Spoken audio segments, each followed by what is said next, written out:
I didn't understand dependency. I didn't understand withdrawals. I just thought, this is how much I hurt. I'm going to need to keep taking this. Lived a few more years like that, and I ended up going on a mission trip that I loved going on to Mexico. I went summer after summer, spring after spring for probably 5 years. Fluent in Spanish, so I was always able to, communicate with our church host down there. And I came back, and my mom had all my empty pill bottles spread out on her kitchen table. I was living with her at the time. I bounced around couch to couch, didn't really have any semblance of a career, a life goal, anything. I wasn't living, I was just alive. Mm-hmm. Yeah. What is up, you guys? Welcome back to the #1 mental health and addiction podcast, the Hopeaholics. I am your girl, Natalie Eva Marie, and these are my boys. I'm Chad. Hi, I'm Shane. Make sure you guys like, subscribe, and follow us on our socials and wherever you get your podcasts. Got a new episode dropping every Monday and Thursday. Please come check it out. This episode is brought to you by the Infinity Group. You guys, if you or a loved one is suffering, please call us today. The number is right here on the screen. We are here for you 24/7. Now, let's get into the episode. It's important to have those moments when someone's given a terminal diagnosis because it's people tiptoe around it. Yes. And we're all going to die. We are all going to die. Yes. And it's not fun to talk about it sometimes. No. But when you're given a death sentence and you are given a timeline of that, it's important to talk about what life has meant to you. Yes. And the people that have empowered you to live the life that you have. Man. That's what I want to do. We'll talk a lot about that. Thank you. Well, Mike Thompson, welcome to the Hopeaholics Podcast. Here we go. Wow. Here we go. Yeah. This is awesome. Dude. I can't believe it. I've got goosebumps. Yeah, man. It's awesome. Good for you. Excited. Yeah, really. I read a little bit. Yes. You know? You did? Yeah. You read? I read a Nice. little bit about his life. Yeah. Mm-hmm. At 10 years old, he was diagnosed. I know, that's crazy. Yep. I know I still look 10, by the way. The jaw with a reconstructed osteosarcoma. Yeah, bro. Used a fibula for my left leg. That was my fourth cancer. Whoa, blew my mind. When did the reconstruction start? March of 2000. So actually, what's today? In 3 days, it'll be my 25th anniversary of being cancer free. So wow. Damn. That's awesome. We're talking after a lot of pain. Too painful. Bone marrow. That's not a joke. It isn't at all. It literally replacing your blood with new blood that's not, we talked about cursing earlier, but unfucked up blood. Yeah. And luckily, one thing that you'll learn about me with finding good with this brand, this mission, is always looking at the bright side of things that you encounter in life. And we know that horrible things can happen. But if I never got cancer, if I never needed a bone marrow transplant, I wouldn't have met someone who's now one of my best friends, Steve Girding, my bone marrow donor, who was just on the registry. He's from Illinois. We weren't allowed to contact each other until at least a year after I lived past the first transplant. Flew up to Illinois. We met. This was pre 9/11. So we got to go in the terminal at O'Hare Airport. Right. Yep. And it was right after JFK Jr. was killed in the plane crash. And so when Steve and I met, we embraced, and all of our family members were around us crying. There were news cameras from the Chicago Tribune and the Austin American Statesman. Awesome. And everybody was just sobbing. And people were walking by like, oh, they must be the Kennedys. Like, they're going through a rough time right now. But it was that emotional of a moment for us to meet. And there's a ton of stories like that, both in the book and in my life, that if I had not had cancer, I would not be able to live the remarkable life that I am privileged to live and blessed to live now. Beautifully said. Yeah. I say that often because we started this podcast because I lost my son-in-law to fentanyl. Yeah. And I wouldn't know any of you guys. I know Shane, that's it. Yeah. That was my life before, and I've got to meet so many beautiful people, and it's like I don't know why I'm emotional all of a sudden, but it's like I do that to people. It's like basically our 2-year anniversary of when we did our very first podcast, and like that wall behind you is filled with 200 signatures of people that I would have never met. I get to sign it. Oh yeah, right? Absolutely. Okay. Definitely. That is the deal. When you're a guest on the podcast, you become a Hopeaholic permanently. Part of the elite. Yep. I'll take it. Best of the best. Man, 10? 10 years old, yeah. When you were diagnosed with cancer, how old are you now? I'll be 40 this year. 40. August 9th, I'll turn 40, which is insane because doctors, although they always had hope, they were cautious. And every time I relapsed, that became less of a chance of me making it into adulthood. Yeah. And so I remember multiple times they're like, if the worst should happen, if he gets a fungal infection, which I did, if he relapses, which I did, if I needed a second bone marrow transplant, which I did, if I got a tumor that grew into a bone and could spread quickly, which I did, there was a chance that I wouldn't live to be 18. And now I'm turning 40, which when we're all pretty close in age, when we were growing up, remember 40 was over the hill. Yeah, totally. Oh, yeah. I know. Yeah. It's so Our funny. parents were like Yes. over the hill, like, oh, your Yeah. life is going downhill from now. Yeah. Is that what you're saying? I feel like my life's just getting started. Nice. And it feels amazing to still be alive after all of that. And then, I know that we'll get into this, but I feel like cancer stole, 5, 6, 8 years of my life and still affects me to this day, whether it's pain in my leg, pain in my jaw, but the addiction took an additional 7. And it's still a daily reminder of how lucky I am to be here, not shackled to an IV pole, not in jail from drinking and driving, or not in financial situations because I didn't manage my money. Like, my life is so abundantly blessed now, but it wouldn't be if I didn't go through all that.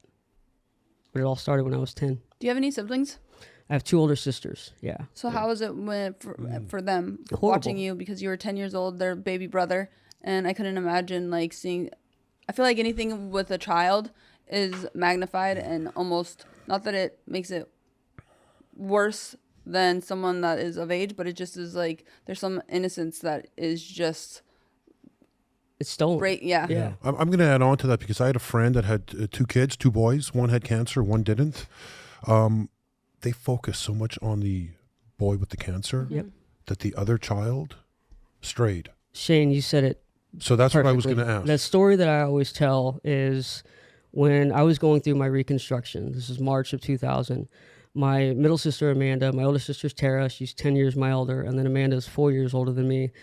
They're my best friends, love them. I mean, I was so privileged to be born and raised in an amazing town with that family because my mom is a chef. She's not a professional chef, but she loves to cook. My sisters love music and movies, so I gravitated towards those things growing up. But I was at MD Anderson Cancer Center. At this point, I was 14 years old. They were about to remove a tumor that was the size of a peach from my lower mandible and use the fibula from my left leg to reconstruct my jaw. So this procedure was going to take 12 to 15 hours. My sister was on her senior class trip in Europe, and I think she was either in London or Paris. And back then, this is 2000, we didn't have unlimited minutes or text messaging or anything. We had calling cards. You remember calling cards? yeah. Like 500 minutes? Yeah. She used all of her calling card minutes calling the hospital to see if I made it through the surgery or not.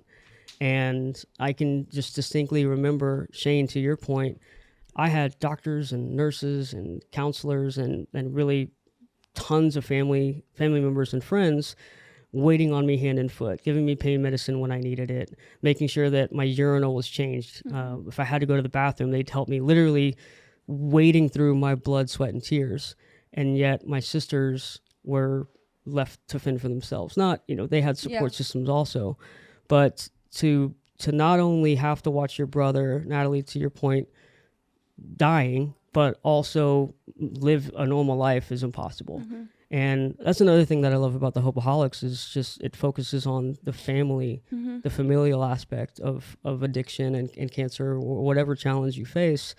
And family is all we know. As human beings, we're inherently designed to share things with loved ones, to build relationships with people. And obviously family is the most important thing that we're born into.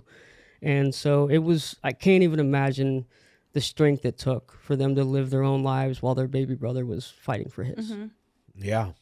I mean, you kind of see it too, a correlation with kind of a similarity with the parents focusing a lot on the addicts. And it didn't come out until later in like my family's journey with my other brothers, because at one point in time, My parents were very focused on my oldest brother and myself. Yep. And not so much the other two. They get neglected. And so they felt like they were neglected, that I did not even remotely think about until obviously you get older and you kind of are able to step back and look at things at a wider scope. Different perspective.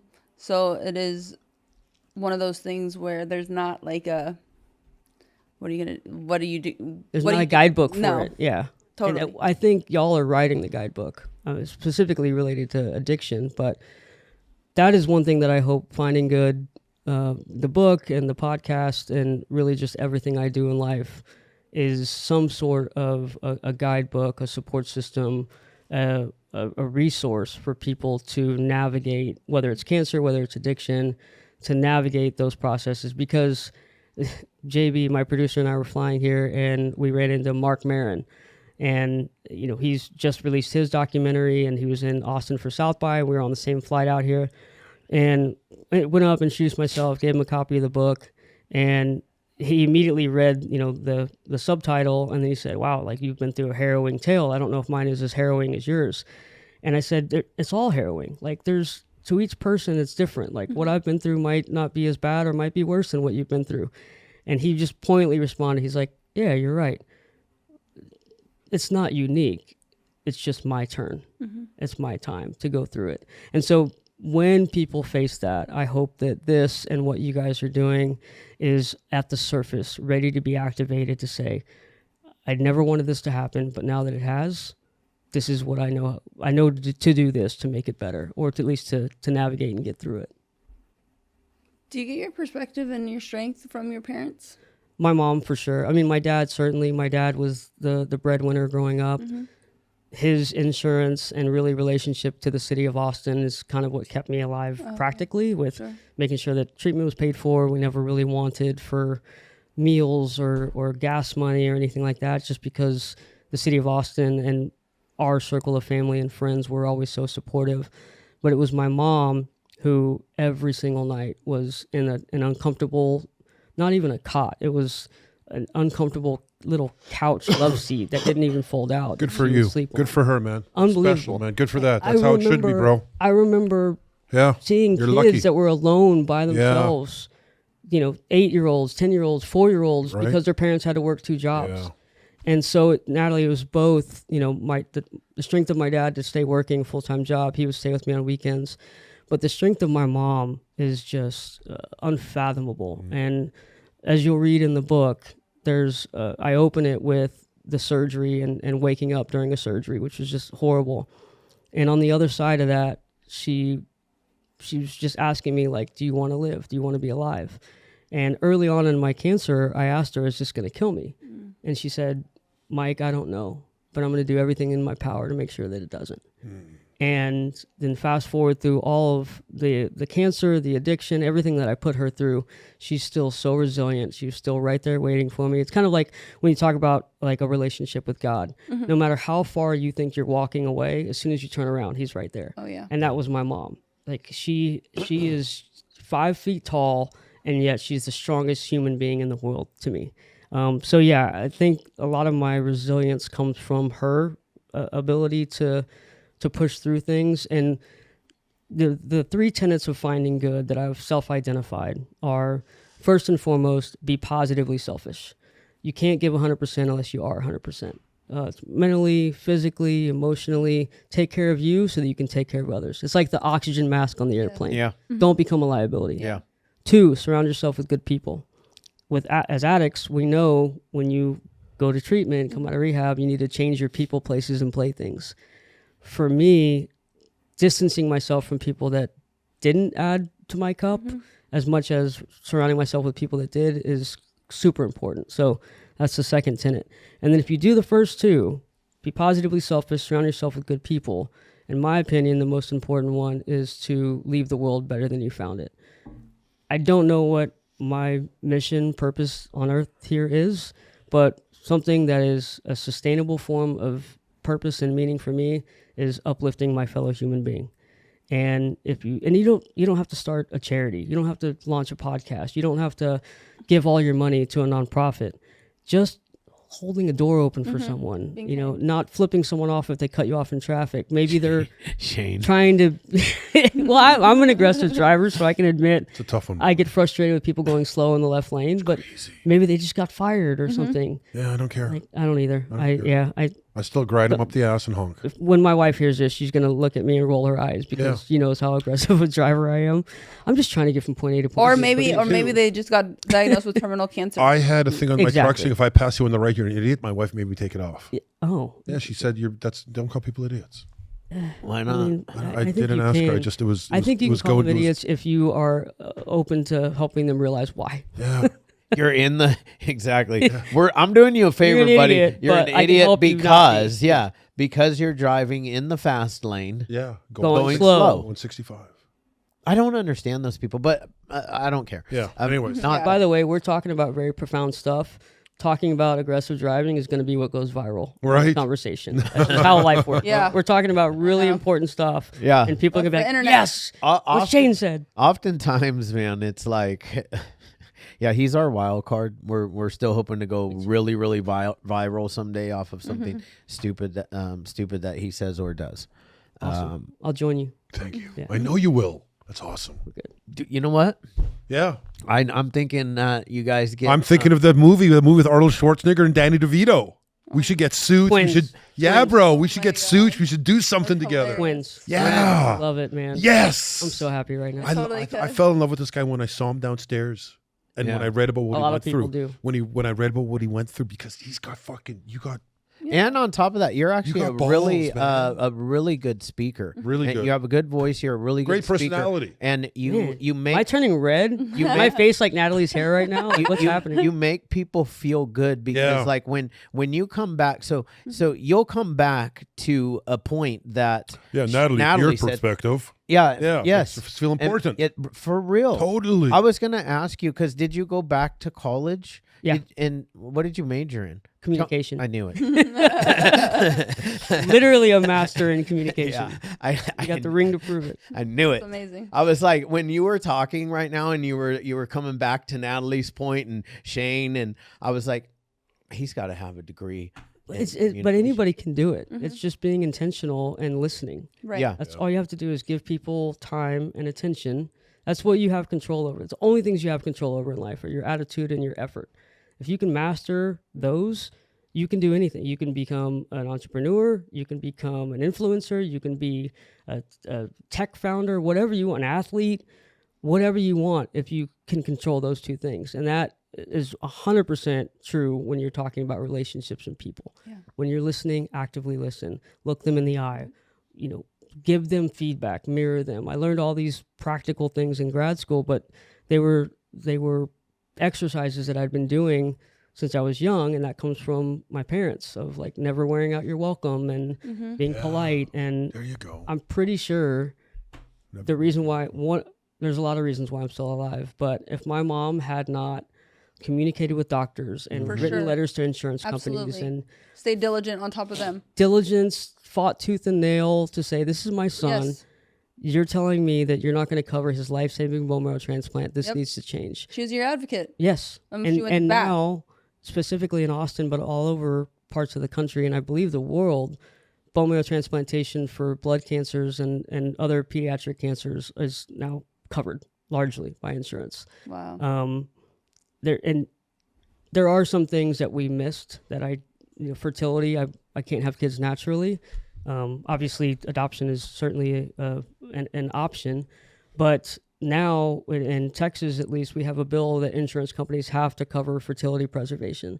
So even though that I missed the boat on that one, people that are diagnosed now can bank their sperm, their eggs, get IVF after their cancer diagnosis because of the work that I was privileged to be a part of. Nice. And expanding the law. But yeah, communication is key. Those are the kind of laws that I like. Me too.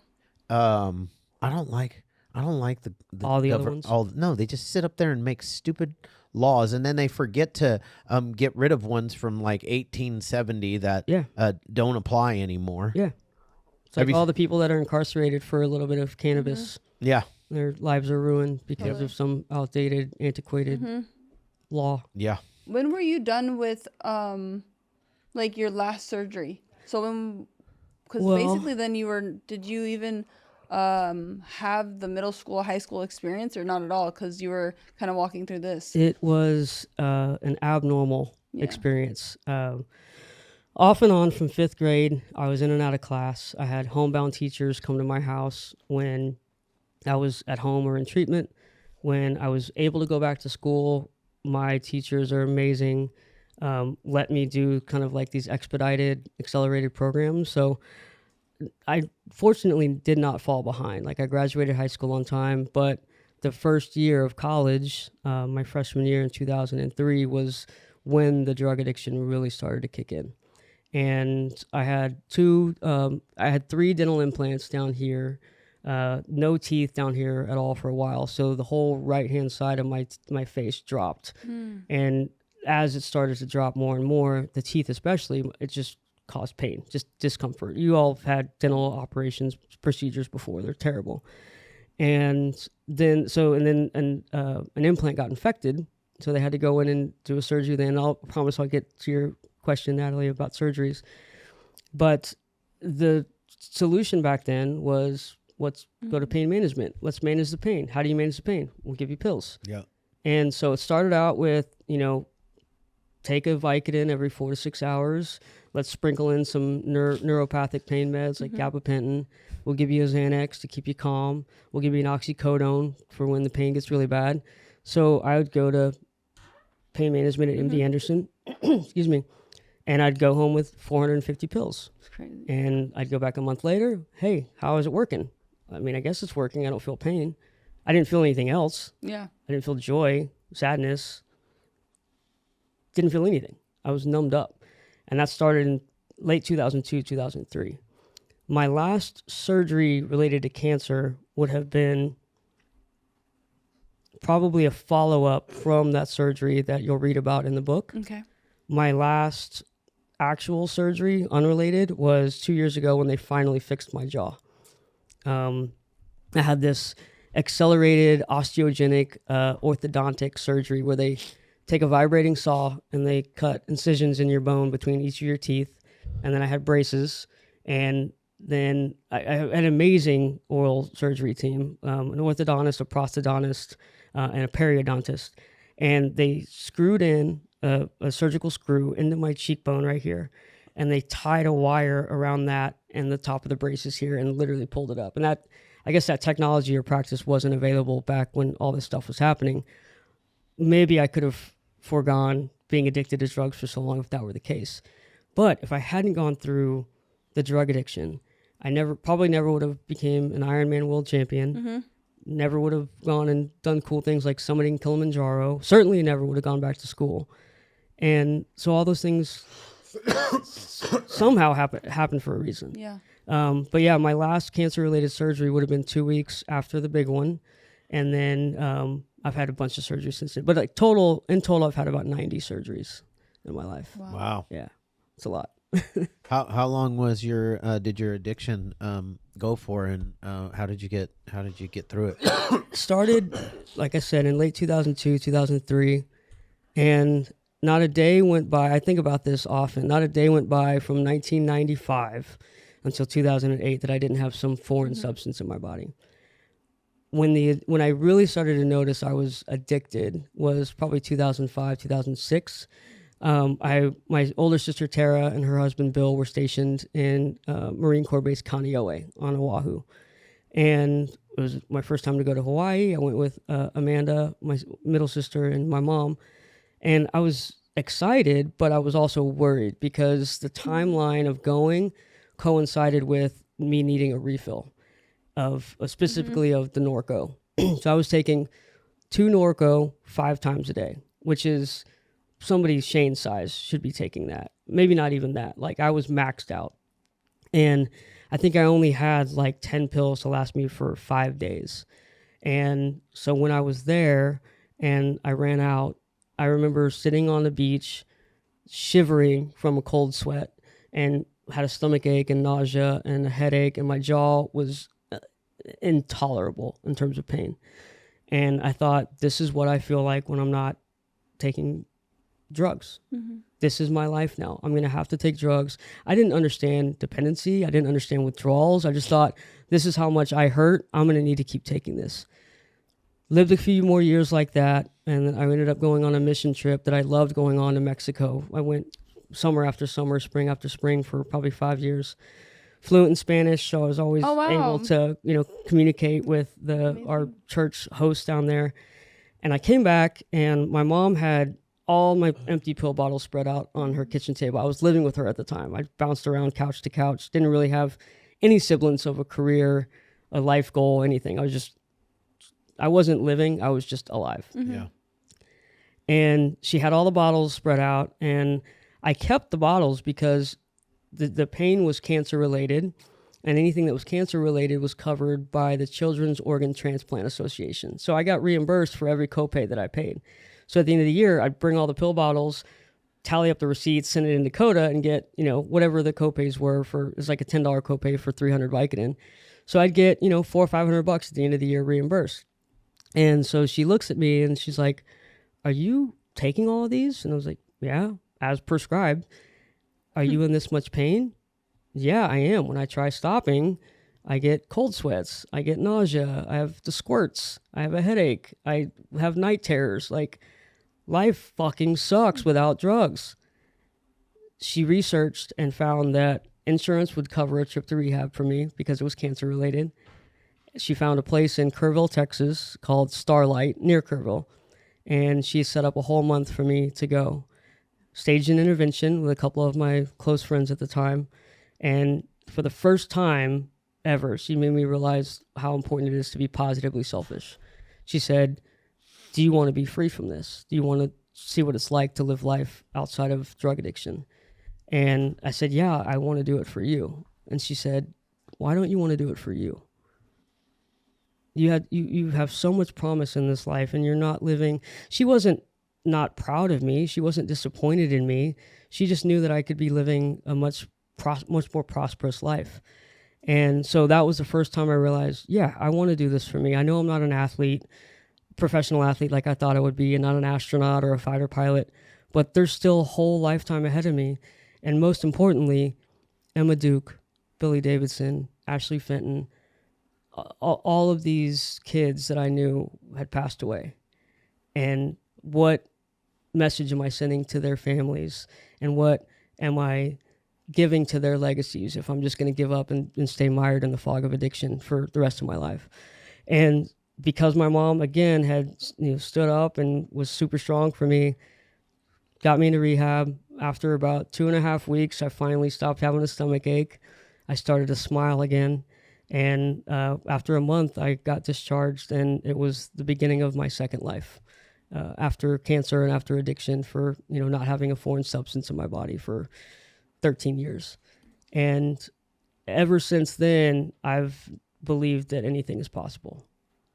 And it was just transformative. And again, it goes back to my mom. Mm-hmm. And so, yeah, the addiction, I told y'all, before, cancer took 5-6 years of my life. The addiction stole almost 10 additional years. And now it's my goal, through finding good, through the Hopeaholics, through relationships and storytelling, to let everyone else know, whatever you're going through right now, there can be good on the other side, as long as you believe in it. Mm-hmm. So without the mother, without family, like I say this all in treatment as well, you have a way better chance if your parents are involved in your life for treatment, even for shit like this. My uncle had polio in the 60s. Crazy. You know what I'm saying? So everyone died. There was 20 in his class. They all had polio. They never walked, never do this. Every day my grandmother had him in the pool, walking and doing exercise. It's incredible. He played hockey. Sure, one leg is like this thin, but he played hockey. He did everything. After polio? After That's polio. incredible. He's a dentist. Again, his leg is this thin. I used to massage his leg almost every night when I was like, I'd never forget, 15, 16 years old. He'd have bad pain in the bad leg. No drug. That's where you got your love from. Yeah. Yeah. Your ability to give love. Yeah. Because you just told me your son came into your room last rubbing night his leg, and you were rubbing his leg. Yeah. Yeah. We're having breakthroughs today. Yeah. That's how we did it. Chaddock just but learned that's something more about ethnic. That's what's your background? Are you American? I am. What's your mom? She's We're all American. But you're fluent in Spanish. Is there any No, Hispanic or nothing. Mexican in there? I just learned it. No, Wow, nothing. good for Very- you. very So that's straight white people. That's a rare. We have no culture. That's a rare white characteristic. Yeah, I love Mexican cultures, Yeah. Latin American culture, Yes. Spanish culture. It's beautiful. Grew up with neighbors that were from Mexico, so I had my nickname in a few circles is Taco Mike, just That's because funny. JB can tell you there's not a podcast goes by that we record where I don't have tacos for my guests waiting. And You it's got Ricardo's down the street. If I would have known, bro. we Next just time. got burritos right before this. Oh, nice. All right. Where'd you guys go? Good. Lupe's? Lupe's. Yeah, it's like Dana right Point. here. Yep. Yeah, exactly. California burrito is different than Texas Of course, tacos for yeah, sure, but yeah, it's still so good. But we would have given. We have a few places right here in San Juan that next time let's go. let us know because I'm a we got connoisseur. we got Ricardo's for tacos. Okay. And then I don't know. if Peter bought me and Catherine when we were at them. I don't know where they were from, but they were tacos and they were amazing. Well, that doesn't help us at all. I know. They I'm were sorry, in but I Laguna forgot. Beach. Yeah. And then if you want like authentic Mexican food, Yep. we've got a place here. It's called El Campeon. Oh. And if the three of us walk in there, because she's Mexican and Italian, the three of us walk in there, we'll be the only white dudes in there. I'm fine with that. Those are the best places. Oh, How it's about so that yeah, place those just are they've best got places. they've How got about that they Mexican have place just over here that just pig does pickup? skins. That just does pickup. Oh, You that's can only pretty take good. out. That's El Campeon. Is that the place? Yeah. Oh yeah, that's good. They don't speak any English. No English. No. And That's- like I'm always like looking at my Me thing too, and I'm bro. like, I know. What is what's that? And then I'll ask the person next to me. Yes, Did they me say too. 38? Me too. Wait, Me how too. have I not tried that This one place yet? is fucking off the hook. But if you get anything like a quesadilla or anything like, You'll be you have okay. to eat it right Oh. there on the spot because Hot. it's just like Yeah. grease really coming out. good, But yeah. they're, Yeah, I mean, and they have like food that like I'm afraid to eat because it's real Mexican food, like cow tongue and stuff like that. Lengua. Yeah. Yeah. Natalie knows. Estoy en la gloria cuando estoy comiendo la comida mexicana. The They would Jews freak eat out. tongue They would too. freak out. Huh? That's the Jews eat tongue. They cow do? tongue. Cow tongue. Oh, really? Yeah. Yeah, you walk It's a in this big place, they delicacy. have the Cow what tongue, do they call pigskins? Chicharrón. Chicharrones. Chicharrones. They have it like just hanging, drying. When did you They learn would- Spanish? Started when I was in middle school. Oh, wow. And then it's really just going to Mexico and picking it up and learning like the slang. And Yeah, stuff. no, And, for like, sure. That's the way. Like, really, honestly. And Way to go. you're from Austin, Born Texas. and raised in Austin. Yeah. How far is that from the border? About 3.5 hours. 3.5 yeah. hours? But Austin's a very Yeah. multicultural city, and a lot of Latino culture, mainly from Mexico, but there's other pockets for sure, Puerto Rican, Cuban. But Mexico for me was my home for mission work. So Yeah. Saltillo and Right. Matehuala and Monterrey, a couple different places around there. But then our next door neighbors, Danny and Maria Gonzalez, fresh tortillas every Saturday, Amazing. tamales in the wintertime. Nothing Like, better. oh my God. There are some things that aren't very textually good for me because of my fake teeth and my jaw. Yeah. I can't do, sorry about this, my love. I can't do menudo. I Okay. can't do like tripe. Sure. It's just Makes the texture sense. for me. Yeah. I have But it's for a lot of people. They don't like the it's tripe, comfort food You know, they don't for like a lot of the- people, Yeah, but others I like love it. I'm not eating it. But like, I just won't eat it. it for me. So I have picture this, eat it. like these teeth come Yeah. out. What is now my gum on this side Yeah. is this big section of leg missing from my fibula, from where they took the fibula out. It's about a section like that big, and that's my new gum. I grow hair in my mouth. Shut up. It's my leg hair that grows Shut in up. my Oh, mouth. that's fucked up. It's hilarious because the first few months Wow. after You're treatment, playing with the Shut hair the with your tongue.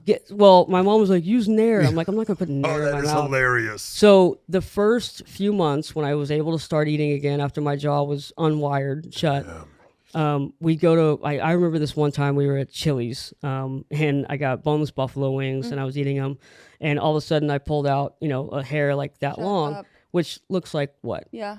A pube. Yeah. And so I was like, this is disgusting, whatever. And that happened like 3 or 4 times. Did And you blame the place? we got free food because I was like, there's hair in my food, there's hair in my food, hair in my food. This is crazy. And one day I was like moving my tongue. I Yeah. didn't move my tongue over there a lot because it was very tender as my mouth was healing. and it got infected a bunch, as you know, and the pain was really bad. But I felt over my tongue one time, and it just felt like I had like spaghetti, a noodle over there. And I looked in the mirror, and I was like, is that hair? And this is the second time that I've had to ask my mom, what the fuck is going on with my body? So I had a fungal infection, and apologies to the listeners, especially young people, for the swearing. As Natalie and I can attest, like, it's a good stress reliever when you're growing up. So better to cuss than to like hit people. So after I had fungal infection, I had like 30 something surgeries to clear out my nasal cavity, was in the hyperbaric chamber. You know what 2-a-days are? 2-a-day workouts for football? I had 2-a-day surgeries. So I'd have a surgery in the morning, an hour in the hyperbaric chamber, and then a surgery afterwards. Jeez. When my nose finally healed up, I remember one day I was like, had some, build up, booger up in there, and there was probably a little bit of packing and blood left from all the surgeries. And I thought if I like pushed on one side of the nostril here, it could help me get some of the packing out. And then I was like, well, maybe I can like push the septum from the inside. And I went like this, and my fingers touched. With my fingers in my nose, I go, Mom! And she came running in, and she was like, honey, you don't have a septum anymore. I don't have anything in my cavity. Oh my God. Finding good, right? I started putting spaghetti up one nose and out the other. And, like, I've seen that on TV. Yeah, superhuman tricks, like crazy. David Letterman. Yes, I'm going to be a star. I've seen that. So then the hair thing happened, and I felt horrible. I didn't go back to Chili's after that because I was got 3 free meals. But it's just one of those things where it's like, I grow hair in my mouth now. This is my normal. And there's a lot of little things like that we kind of laugh about and really tried to keep light when I was going through treatment. How do you get the hair out now? Fortunately, this prosthetic over here, like whenever I talk a lot, my jaw does still get tired and still hurts. I think it just rubs it raw. So I don't really have that issue anymore. Yeah. This is when I didn't have a prosthetic over there. So it could just grow freely. But yeah, I literally would go in and I would like push it over to the side, bundle it up, and then grab it and just pluck as much as I could. Yeah. And it wouldn't hurt so bad because like I can't feel the flap. It's called the flap. I can't feel the flap directly, but the tissue around it is what's tender. So anytime something hurts over here, I feel it go all the way back up to my right ear. Just it's such a neuropathic area of your body. It's why your mouth hurts so bad whenever you're getting dental work done. But it's just one of those things as a cancer survivor that I deal with. That is wild. Yeah. But like you've been going through it as a 10-year-old. Like that is already, that takes a lot of people out of the game just straight out of the gate, because what you have to continuously go through to get well is more than the average person can handle usually. Every day I won't say every day is a challenge. I live a very, like I said, blessed life. I'm fortunate to still be active and I love working out. I love being active and fit. But I had to rebuild my body multiple times. Yeah. And growing up, I was always an all-star in baseball. I always made select teams in soccer. Mm-hmm. One year when I was the younger kid, the younger of the kids, I would be goalie and not a ball would get by me. And then other years I would be the older kid and I'd always be midfield and like the highest scorer. Baseball, I was either pitching or playing shortstop. Mm-hmm. Like one of the, when you're younger, one of the most prominent positions. And so the first cancer, I was in the hospital for 5 months straight. Lost every bit of musculature that I had. And this was summer of 96 now. Rebuilt everything up, relapse again. Bone marrow transplant, September of 96. Make it through 5 months of horrible graft versus host disease, rebuilding my body. 14 months after the first transplant, relapse again.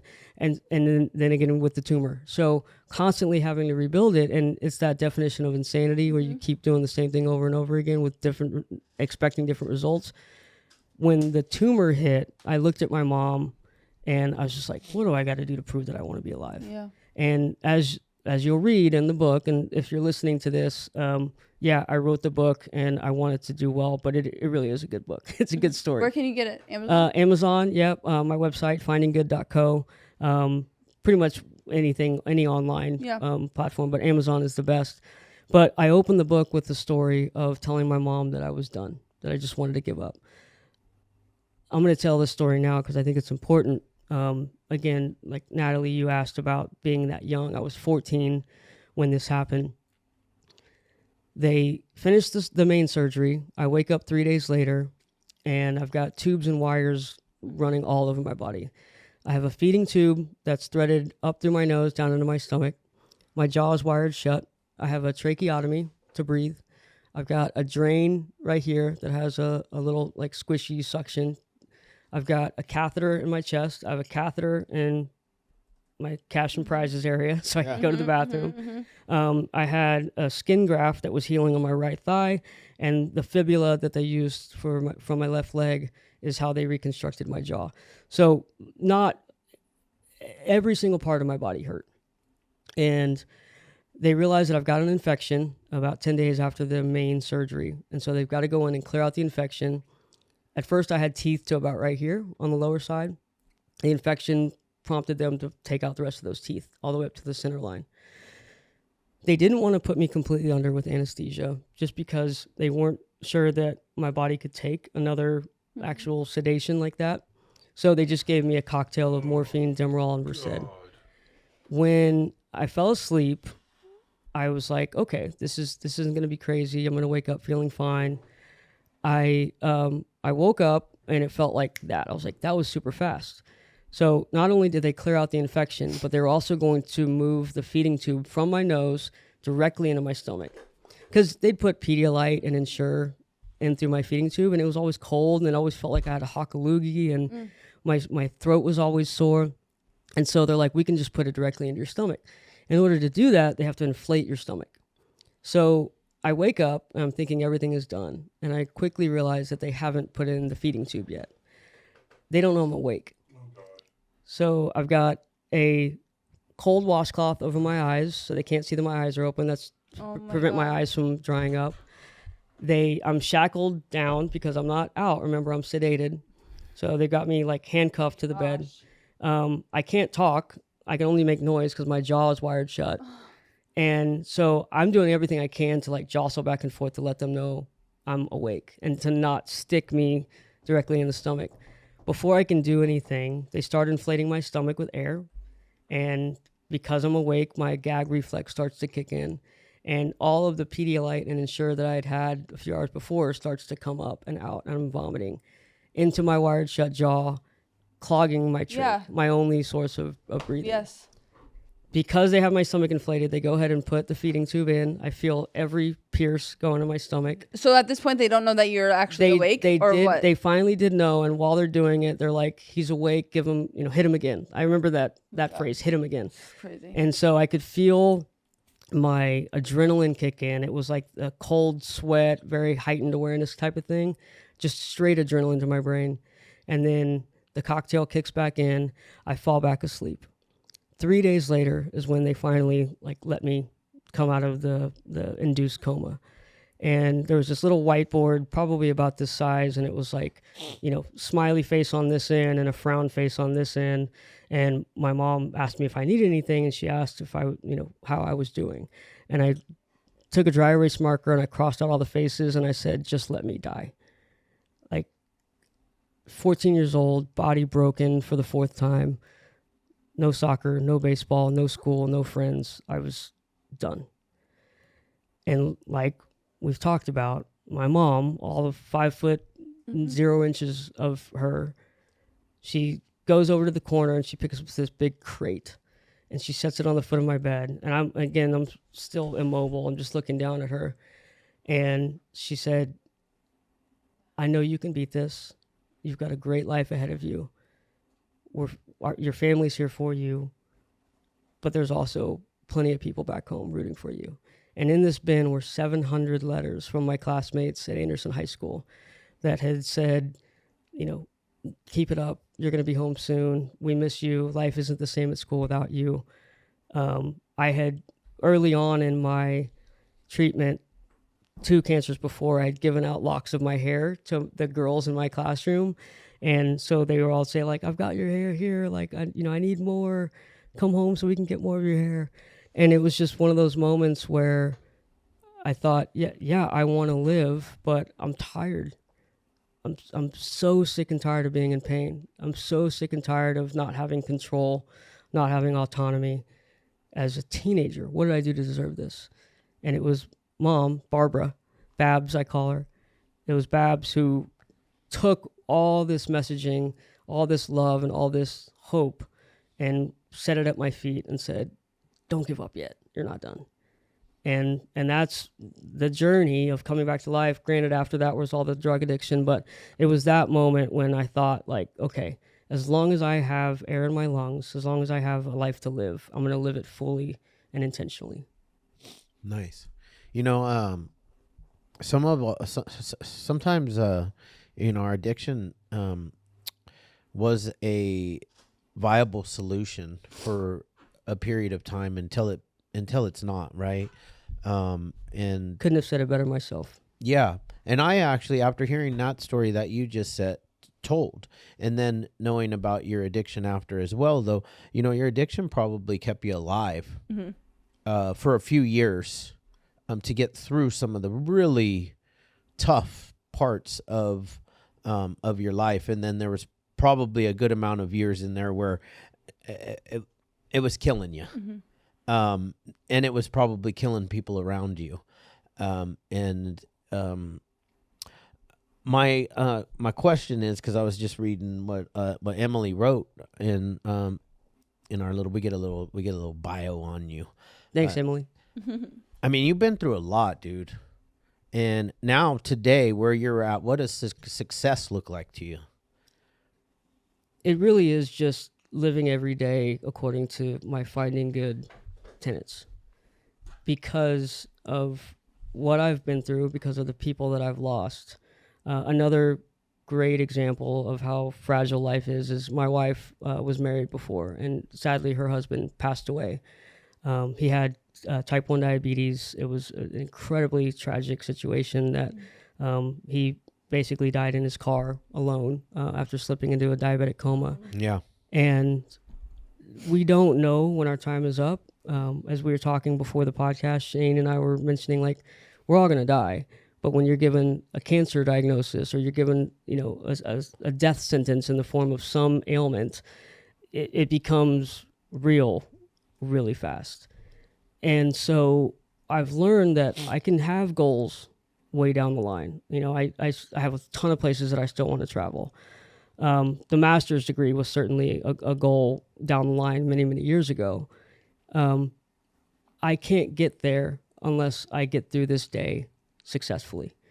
And that means waking up and, first and foremost, being positively selfish. What do I need to do? I have to be active. I have to get outdoors. I need sunshine. So I know that I'm not my best self unless I do that. So every day for me means, 1, waking up and doing something active. 2, the good people part of it, seeing people that I know and love, getting to record podcasts with JB, getting to work at a bike shop a couple days a week with people that also love to ride bikes. I'm a part of a group back home called Breakfast Club. It's a big cycling community that founded with a passion for cycling, but a love of good food, and more than anything, community. My wife, Kendall, I get to wake up and see her and kiss her and hold her hand and flirt. And our dog Dash, he just gives me so much joy in this life. If I do those 2 every day, if I wake up and I am positively selfish by doing something just for me, whether it's meditation, whether it's working out, whether it's yoga. I'm obsessed with food because for many years I couldn't eat it, couldn't taste it, couldn't chew it. And so I'll reward myself with Amiga's taco or you know, fresh orange or pineapple or whatever. Doing those positively selfish things. Being around Kendall, being around JB, being around my Breakfast Club family, and countless other communities that I have the privilege of being a part of. Then I can go and raise money for different charities. Or I can come on the Hopeaholics and share my story, travel out to LA from home, having the means to do it, the financial means, the time, the ability to come out and meet you magical people. Tomorrow might be completely different, but I'm going to approach it the same way, of starting by being positively selfish, surrounding myself with people who are doing the same, and then together doing our fair share to uplift our fellow human beings. I was hosting one of my podcast episodes a few weeks ago with Brad Womack, The Bachelor. Good friend of mine, amazing human being. And I asked him, what is the purpose of life? What's the meaning of life to you, Brad? And he said, man, just to boil it down, I really think we're here to build each other up. I really think we're here to share happiness with our fellow human being. And we know we live in a world that's oftentimes unhappy, whether it's poverty, famine, fires in LA, politics, war, what natural disasters, keep them naming them. I mean, life is hard, but what I found is that life is always worth it. And if you can be there, just like my mom was there for me, if you can be there for others when they're going through that tough time, just like our friend Mark Maron, amazing, hilarious comedian, shares his story in a documentary at South by Southwest, and I see him this morning, like that stuff like that doesn't happen. Like that's whether you call it divine inspiration, whether it's fate, whatever you want to call it, we're here to interact with each other and build each other up. And I truly believe in that. And finding good is something that anyone from any race, any religion, any background, any gender, any form of ideology, anyone can practice finding good. And success for me is continuously being able to do that regardless of what's happening in my life, negative or positive. Beautifully said. Seriously. The ending, Perfect. the ending was beautifully perfect. said because he answered the question. Mm-hmm. And that is a good definition of success, being able to continually do the things, that's like, that consistently, even when the world seems like it's falling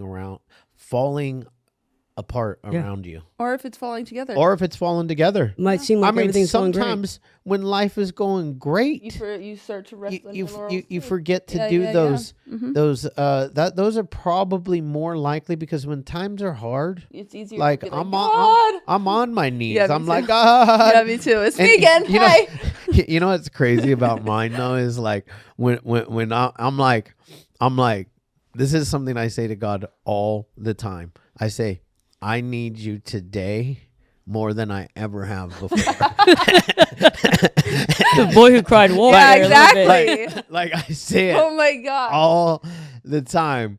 And I mean, for me it's true though. Like I'm not crying wolf. Like because I need God more and more in my life every single day. I feel like as I've gotten more successful in life, life's more often, because what happens is you get to a point and you have a lot more to lose.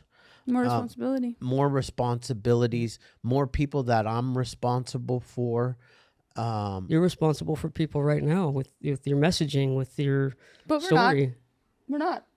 Well, we are responsible. You are, for, and you're not. Caring. Everybody You know what has I mean? freedom. Yeah, Right. everybody can do what they And want it's to like do. We are we keep him responsible first, we'll be all right. to carry a really kind, loving message, because that at the end of the day, my friend Tony, who passed away, I was in the middle of literally the day, I think it might have been the day. No, I think it was a few days after he passed away. I was doing a yoga meditation, and I was laying there, and the dude came to me in my before or after? After he died. After, okay.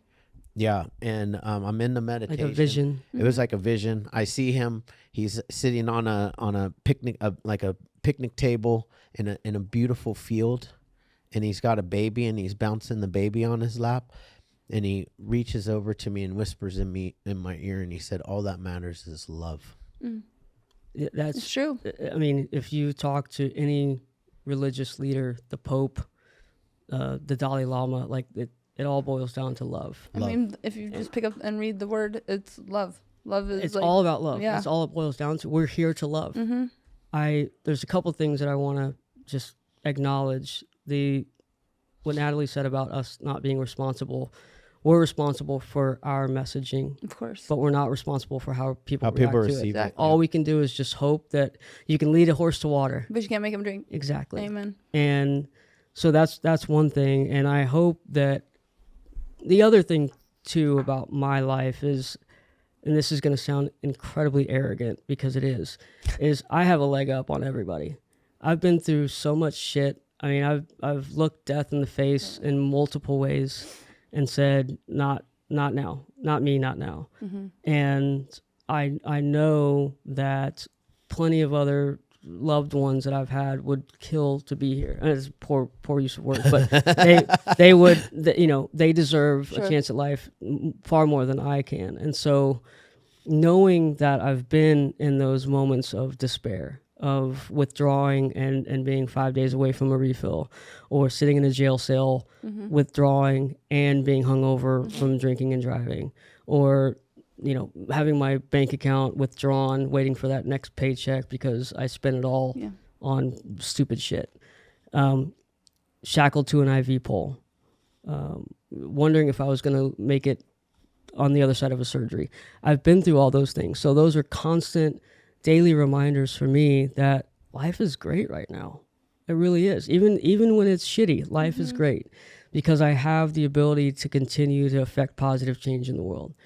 Even when I'm down. My wife can tell you this more than anybody is I still have horrible days. I wake up, my jaw hurts. Sure. Anytime the weather changes from hot to cold, cold to hot, I get irritable, frustrated, just because everything hurts in my body. But she's there to quickly remind me of how lucky I am to not be shackled to the IV pole or not be mired in the fog of addiction. And because of that, I automatically have a leg up on anybody that really hasn't faced a lot of trauma or struggles in life.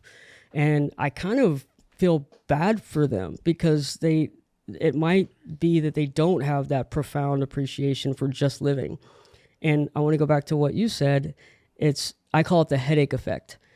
When you have a headache or stomach ache or whatever, what do you say? You're like, I just wish I didn't have, I wish anything else right now. I wish this would go away. I wish this headache weren't here.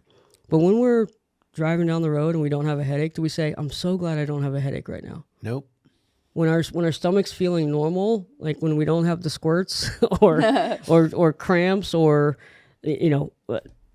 Kendall, my wife, knows this, like when it's that certain time of the month, she's miserable. She knows that when it's not miserable, she cherishes it and appreciates it. And that's just a very mindfulness is one of those words that's thrown around a lot today. I practice exactly what you're saying right now because it's so freaking true. It's 100% true.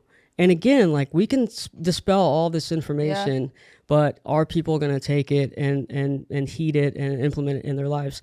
I don't know. But all we can do is control our attitude and our effort and give that to people. And so, you can lead a horse to water, can't make them drink. You can tell people what you believe is the best way to live their life. Or how you did it. Because and letting others know they're not alone. Yep. There's this one guy, I wonder if you follow him on Instagram because he's a teen, I think he's in his 20s, but right now he has gotten diagnosed I think 3 times with his I want to say I don't know what form of cancer it is, but he was this last time was diagnosed like, sorry bud, like you're done. Oh. He is a savage like yourself where he is not going to allow the doctors to tell him that. And the transformation not only that he shows from, obviously when you go through chemo and it eats your body, like it's a toxin. Yeah. It literally is killing your cells. And then what guy I'm talking about? Cells. You know what guy I showed him on and I think he's actually in Texas too. I don't know. We need to link all of us up because he has the mentality that you're talking about. Yep. Because the mindset is really huge, and you got that from your mom because she instilled what you didn't have at the time into you and poured it into you, which is ultimately what us humans are supposed to do. Obviously a mom and a child is way different than the normal human, but we're supposed to take our experiences and then pour the love into other people to uplift them to get through whatever dark moment that they can. And seeing like your story, I'm gonna Emily, can we mark that down as the quote that I want to put in my next book? Because that was poignant. One thing I do want to say about something that you said, Chaddick, is you talked about how the drugs for me served a purpose. For I look at it kind of like a car payment type thing, where for the first little while you're paying only interest, and then you finally actually start paying on the principal. But they did serve a purpose. They did get me through really the worst, excruciating moments of my jaw healing and coming back to life. But eventually that service, that purposeful use of drugs became unpurposeful and became, for me, a hindrance of living life. Yeah. And because my story is so unique, and because I was, under the spell of opioids through the medical lens, it's different, right? Very you much. think like, oh, doctors gave this to me, there's nothing wrong with it. Yeah. But like you said, for a lot of people, it starts out with a root canal. Yeah. Or It does. wisdom teeth, Totally. and they get a little bit of Vicodin or Yep. oxycodone or whatever it may be, and they hit it, and like I think it was Tom Segura. Shout out Tom. Oh, yeah. I hope to have. He's in I love Austin him. now. I hope Yeah. to have him on the podcast. But he was talking about I think it was. Maybe it was fentanyl, but he was like, yeah, it's fucking awesome. I love it. It makes you feel so good. You can't shit for a week, but it feels really good. There's a reason why people get addicted to it. And especially if you have unresolved trauma or some issue in your life. But we know through empirical research, through various anecdotes, through all of our stories, that it's not sustainable. Whether it's alcohol, whether it's pills, whether it's heroin, cocaine, anything that can be addictive, with the exception, and I write about this, like I do believe cannabis is good and can help a lot with addiction. So does Shane. Cautiously. Well, yeah, we'll talk about that. Big time, Shane. But there are other ways to live and other ways to cope with trauma besides our drug of choice. Yeah. And I truly 100% believe this, that once I got off the drugs and I was able to feel again, everything, sadness, discomfort, happiness, joy, the whole spectrum of emotions, that's whenever I started to feel like I was truly living. Yeah. And that's what I want our listeners, whether it's Finding Good, whether it's the Hopeaholics, to understand, is that A, people care about you. You're important. B, it is possible. For the longest time, I thought there's no way I can live without taking drugs. When I'm older and I have kids, I'm going to need to go and get a prescription before the weekend because I don't want to be withdrawing at their soccer game. I don't have that belief anymore. Excuse me. I know that I can live a normal life without that stuff now.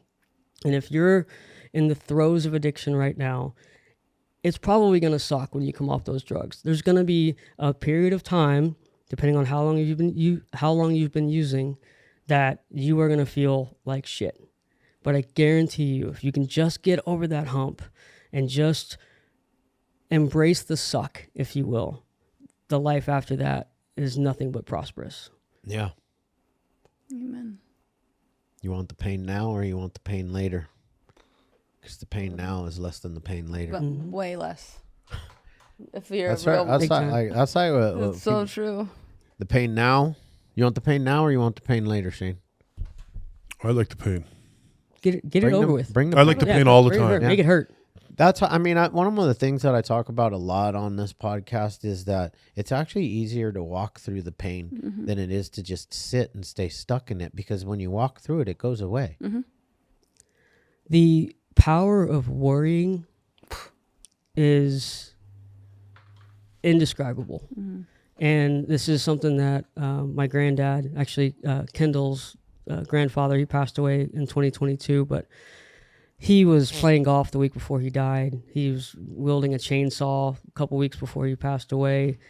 He actually ended up with leukemia and then an infection far too soon. I think he was 88 when he passed, but we asked him a few years ago, like, you're 85 years old, you're still wielding chainsaws, playing golf twice a week. Like, how have you lived such a long, abundant life? And he said, I do not worry. Worrying is wasteful. It is harmful. It is. There's no point. You can't do anything about it. Yes. And Why are you gonna if do you the rat worry, race? you experience suffering twice. Totally. One leading up to it, and then one if it actually happens. But what I've learned is there are often times when I'm worried about something that never comes to pass. It's like 90% of the time. Isn't it? The majority of the time, things that I'm worried 95%. about don't happen. Yeah. And For sure. yeah, and if you just take a step back, and Natalie, you were talking about perspective earlier, just take a step back at your life and try to revisit those times when you were really worried about something, whether it's a grade in school, whether it's a legal issue, whether it's a project at work. It's more likely than not that the worry is worse than the actual outcome of what it will Always. be. And so, yeah, give me the pain now. Like, I want to get through it, because yes, the pain sucks. Of all people, I can tell you that I've been through some shit, but I'd rather go through it now and live a long, good life after than to wait forever thinking that something's going to happen and not ever really trying to live. Yeah. And I forget where the quote originates, but it's like the failure in life is not being afraid of dying. The failure in life is never being willing to live. And I'm blessed and fortunate to be where I am, but it's taken a lot to get there. But because I've done it, I know anyone can do it. I am not special. I am not unique. I don't have any more gifts or talents than anyone. I just have done the things the right way. And I've been positively selfish. And I've surrounded myself with good people. And now because of those things, because of those abundant gifts, I feel an obligation, a responsibility to pay that forward and hopefully inspire, even if it's just one person that reads this book, inspires them to live life a little fuller, then I've done my job. I have just two more things. You said in the very beginning of the podcast, you said Iron Man. Yeah. And you said Kilimanjaro. Tell us about those. So coming off of the addiction, I had lost, like I said, all musculature, wasn't active at all. A large part of my depression and really probably my medication, my addiction, stemmed from not being involved in sports anymore. I was an athlete from the day I was born. And what doctors told me after they removed my fibula and put it in my jaw was that I probably wouldn't be able to walk without pain in my leg, much less run. And that just killed me. Like, might as well just let me go then, because sports were my life. And again, mom, family around me, there's other things to life than sports. When I got done out of rehab, I just thought, doctors, most of my doctors were incredible. Like the pain management ones probably could have used a little bit more research, but more often than not, the doctors that took care of me, like they truly saved my life and inspired me to live. But I thought, okay, if they were wrong about pain meds, maybe they were wrong about whether or not I could run. And so I got out of rehab, and I started, and in Austin we have the Town Lake Trail. It's called the Lady Bird Lake Trail now, but I'm a native, so it's the Town Lake Trail is what it will be for me. And I just went and walked around the Town Lake Trail. It's a 3-mile loop. I did it. My leg was a little sore, but I did it. The next weekend, I went out and did 5. Joined the Leukemia and Lymphoma Society's Team in Training program. You raise money for cancer research in exchange for free training for an endurance event. So I signed up for a century bike ride in Lake Tahoe. My bone marrow donor flew out, met me. We rode 100 miles around the lake together. Knocked that out. Wow. It was incredible. 100 miles riding, just so anybody that's listening, 100 miles riding a bike, it sounds a lot easier than you would think that it is. But so go hop on one and then let me see where you're at. Because it's equivalent to a marathon. How many how many miles do you ride when you spin? That's such a good question. I think I maxed out at the highest that I've done so far in class with the girls is 17. 17 yeah, miles, it's usually that's an average about an hour, like 17 to 19 miles an hour. Oh, really? Decent work. Yeah. Okay. Yeah, that's probably the average. Not bad. You're only at that's average. Great. That's great. But like, that's what you're supposed to be. Average miles per hour. Do that for 5 hours. It's basically the century. Yeah. And so I did that, and I was on top of the world, kind of literally being in Lake Tahoe. But I'm riding around this serene, pristine, emerald / cobalt blue lake, this heavenly space, with my bone marrow donor, with 32 other people that came from Austin, with 2,500 total riders that raised $6 million for cancer research. Wow. The disease that tried to kill me. Shared my story in front of all of the riders there, in a concert venue, by the way, that like Sammy Davis Jr. and Dean Martin had performed. That's so cool. I'm like, Sammy Davis Jr., Frank Sinatra, Mike Thompson, like they're bringing in the heavy hitters. Yeah, obviously. heavy hitters. And I thought, okay, this is what I can do. I can raise money and ride my bike. As soon as I got done with that event, I got recruited by the triathlon team and immediately said, I can't swim. My lung capacity is shrunk because of chemo. I can't swim. I know how to float and move forward, but I don't know how to swim long distance. We'll teach you. Taught me how to swim. Wow. Signed up for a half Ironman. did it, knocked it out of the park. Running became my best and favorite sport. I love the bike. I've been riding it since I was a kid, but I was a really good runner. And because I'm, small guy, 5'3", but I had this huge engine, this heart that had, from age 4 been playing soccer, endurance sports very, very competitive sports my whole childhood. That's what probably got me through a lot of the cancer, was my strong heart, my strong cardiovascular health. So immediately after the half, I signed up for a full, did Ironman Texas in its inaugural year. So an Ironman is 2.4 mile swim, 112 mile bike, and then a marathon. So it's essentially 3 kind of equal distances in terms of effort. Like it, Horrible. I'm out at the swim. Swim, count me out. Done. No, see, that's what I said. So if you ever want to do it, Nat, you let me know. We'll do it together. I'm down. I mean, I've always wanted to do one, but I'm scared of the water. So was I. Yeah. She can do the run for sure and the bike, right? For sure. Well, maybe we'll do a relay to start, and you'll get your feet wet, literally. And then whatever you think. I mean, I'm down. I'm game because I've had the little itch to do one just because. Come down to Austin on Memorial Day. Okay, but I'm scared of the water. No, you'll be fine. You'll be fine. Where did you train, in a pool or a lake, or where do you? Started in a pool, moved to a lake. There's sharks in lakes. If I can do it, you can do it. So I finished Ironman Texas, and immediately after that, I get an email about the Kona Inspired campaign, and it was a charity effort meant to promote the idea through Ironman that anything is possible. So it took very compelling stories, lots of different survivors of different things: cancer, sexual abuse, drug addiction, like just survivors of one. My friend Bonner has cerebral palsy, and he completed the Ironman World Championship with me, like just incredible human being. And so the goal of Kona Inspired was to have athletes share their stories in a 90-second video, have people vote on them, and the people that got the most votes would go get a free entry to the Ironman World Championship. At that point, I was training to race and compete and go fast, but I quickly realized, with my swim, my short stature, my body type is not meant to be an endurance athlete. I should be a jockey. I'd have to lose 30 pounds, but I'm a small guy. And so I quickly realized, okay, I'm going to have to make this a full-time job. I don't have the money or the time to become a professional triathlete.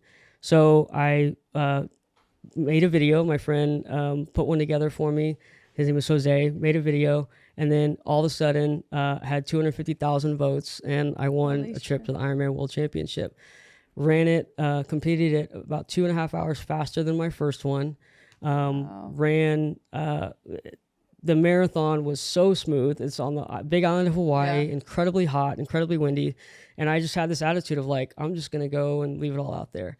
And so I finished in 12 hours and 15 minutes, and it transformed my life. After that, I was like, okay, anything is possible. I watched this story on NBC every year when I was a kid thinking there's no way in hell I could ever do an Ironman.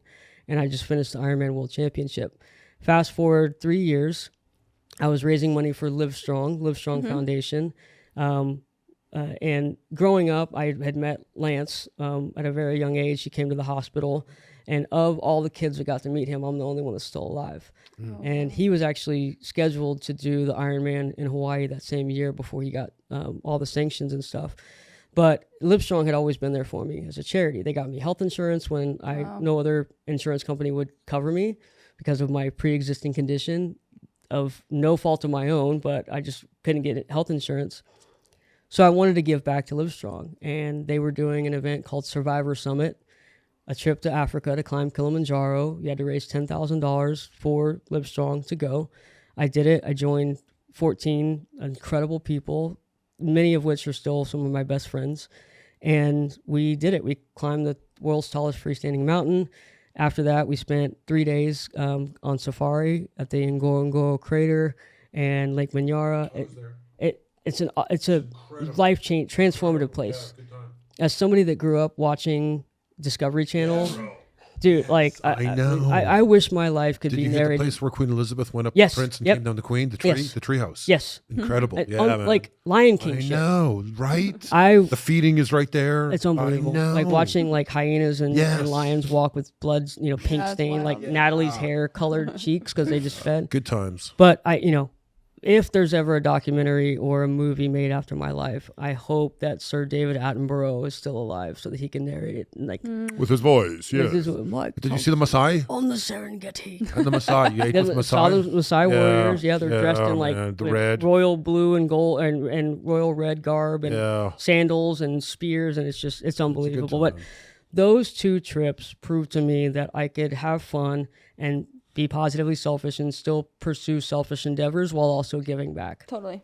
And then I ended up joining Livestrong as a staff person, started traveling the country, meeting all these community fundraisers, one of which very, very close friend now named Andy Caputo ended up gifting me my wife's engagement ring. Oh, wow. He lost his wife to cancer. Oh, wow. I told him the story about Dylan, Kendall's late husband. I was going to get Kendall a wedding. And again, listeners at home, this is all in the book, so please get it. It's much better than me telling it right now. But my idea was to give Kendall, I love blue, obviously. I wanted to get her sapphires. Sure, yeah. Dylan got birthstone. Yep. Dylan got her diamonds, so I was going to get her a diamond and sapphire ring to pay homage to Dylan, but represent our love. Yeah. I told Andy this story, and kind of cryptically, he's like, yeah, that's a good idea.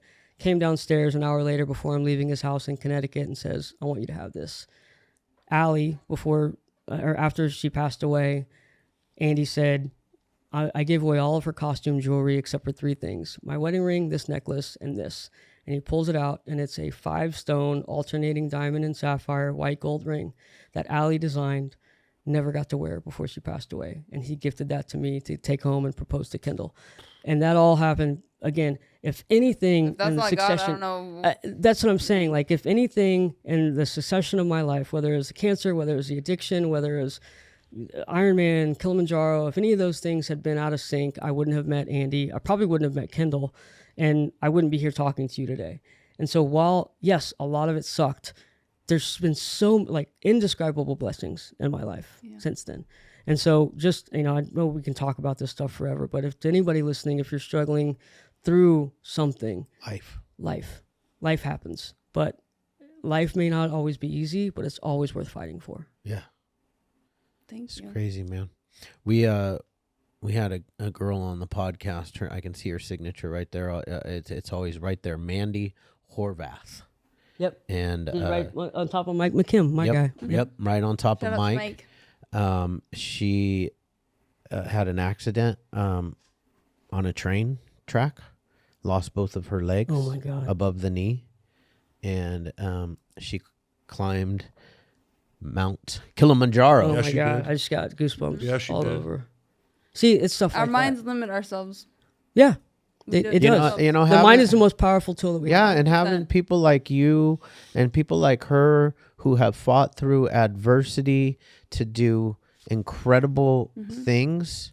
It's inspiring to me. I'm sure it's inspiring to Natalie, and I know for a fact it inspires Shane. My twin. Why don't you know for a fact for me? Huh? Because you inspire spoke- me every day.